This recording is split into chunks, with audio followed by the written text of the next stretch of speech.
Hi everyone, I'm Jim and welcome to the review of And Life is Very Long, the debut studio album by the band the Acacia Strain. Today we're celebrating the 20th anniversary of the record, so I decided to go back and see if it still holds up or not.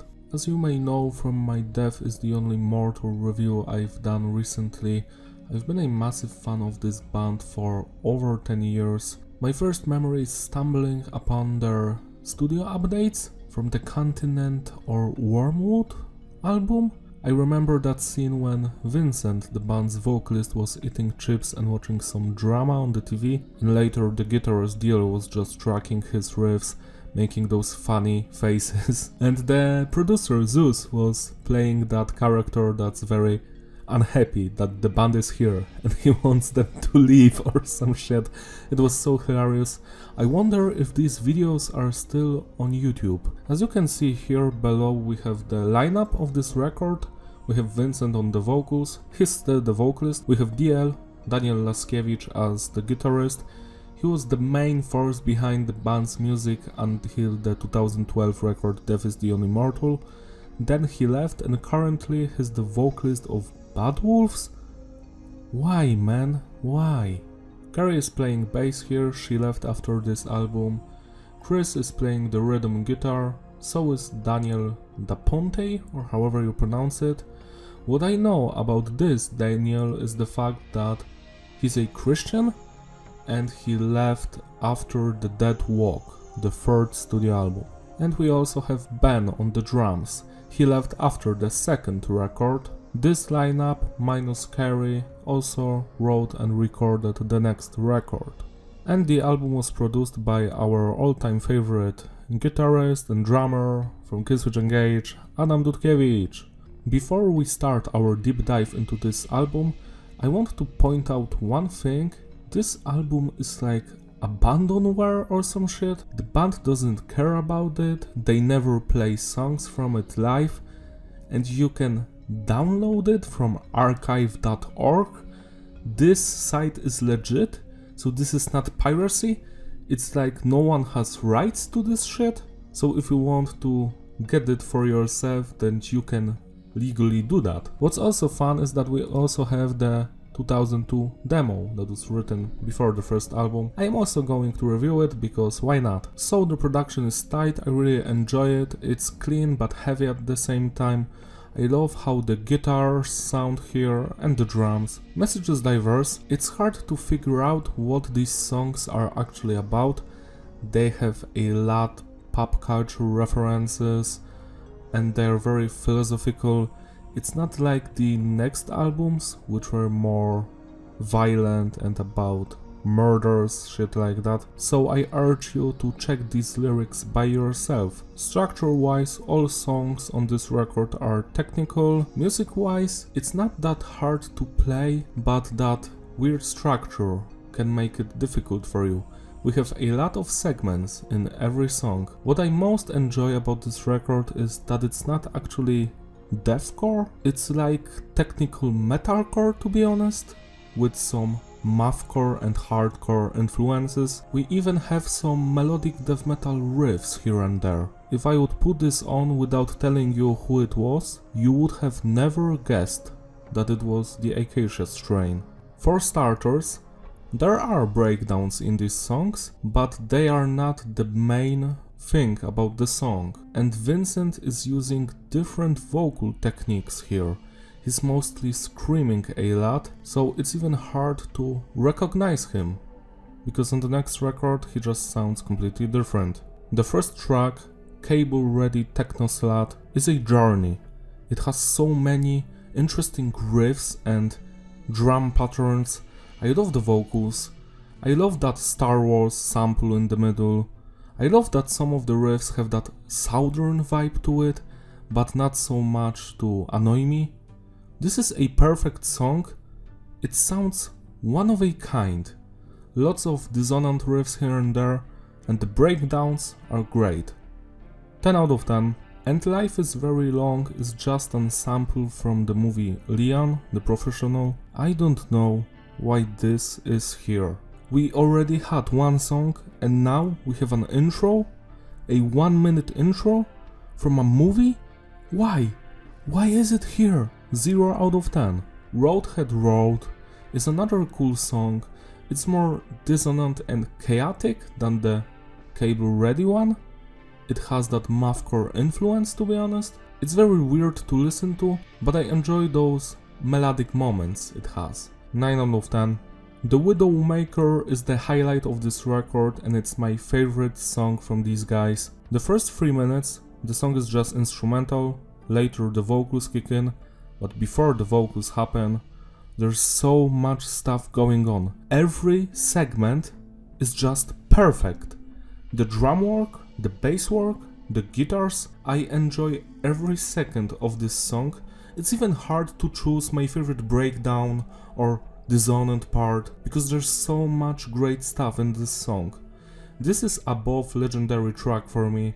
I urge you to check it out. 12 out of 10. A fun fact, back in middle school, I used this song for my music video for the anime Bleach.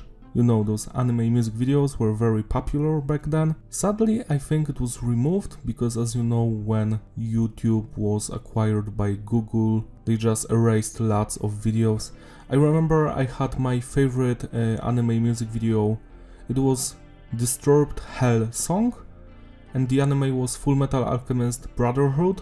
Nowadays, it's just gone. I cannot find it anywhere, and the ones that are on YouTube, these are just fakes. The original one had stand-up production, the editing was stellar. I wish I could see it once again, but I doubt I'll ever get a chance. And my music video, I think I have it on some of my older hard drives. It's just hilarious to me that I've used this song, because it meant so much to me back then, and I still enjoy it. Like, it's always fun to listen to. All She Wrote starts with that dissonant riff that reminds me of Korn. Amazing stuff. This track is chaotic, but I love every change it has. It's a journey to the depths of depravity. I love the melodies, especially the guitar work here. Another classic song that has no flaws. 10 out of 10. Why is a raven like a writing desk? I have no idea, but what I do know is that this track has a lot of breakdowns, especially at the end, and I wonder if they were inspired by this song to make the second album. For me, this is a great song. I am not a big fan of the beginning of it, but later it's perfect, especially in the middle and the rest of the sections later. 9 out of 10. Killing on Empty is another stellar song. It's very similar to All She Wrote when it comes to the instrumental work. I love those technical riffs, lots of changes. It's hard to say anything new about this record, to be honest, because it's always the same thing. I especially love the dissonant riffs, the melodic death metal elements also. It's a perfect song for me with that distinct sound that you cannot mistake for anyone else. 10 out of 10. Noah Will Be Your Grave is similar to the previous track. I love the lyrics here, especially that line about "you will never find me in your future" or some shit like that. I thought that was like mic drop moment, you know, it was cool as hell.